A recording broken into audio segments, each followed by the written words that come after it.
মৃত্যুর দিনে কে থাকবে আমার সাথে? আমার সাথে থাকে তিনি।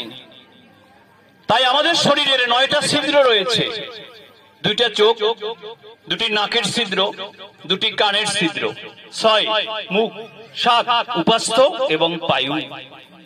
এই 9টি ছিদ্রের যে কোনো একটা ছিদ্র থেকে আপনার আমার এই প্রাণবায়ুটা চলে যাবে। যে অংশ থেকে চলে যায় সেই অংশটা একটু ভুলে যায়।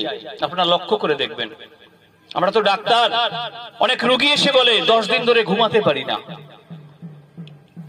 আমি বললাম, কেন আপনি 10 দিন ধরে ঘুমাতে পারছেন? What is the motive behind it? কেন? বলছে আমার ভয় করে। কেন?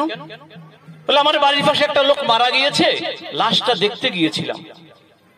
তারপর বলে ওই লাশ দেখার পর থেকে আমার খুব ভয় করছে। তার মানে কি?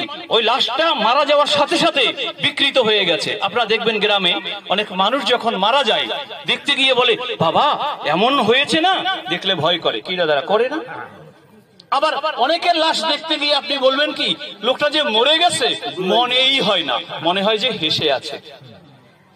শাস্ত্র এখানে প্রমাণ করেছে, যদি কেউ লাশ দেখে বলে যে না এর ভালোই হয়েছে এবং দেখলে মনে হয় না যে মরে গেছে, তার স্বর্গবাসী হয়েছে। আর যাকে দেখলে তোমার ভয় করবে তার কিন্তু নরক প্রাপ্তি হয়েছে। শরীরের উপরের অঙ্গ থেকে যদি তোমার এই প্রাণটা চলে যায় তুমি স্বর্গবাসী হয়েছো। আর নিচের অংশ থেকে অনেকে দেখবেন মারা যাওয়ার আগে পায়খানা প্রস্রাব করে দেয়। যদি পায়খানা প্রস্রাব করে দেয় তার নরক প্রাপ্তি হয়েছে। আমরা সবাই একবারে গিয়ে উঠি, জয় গুরু।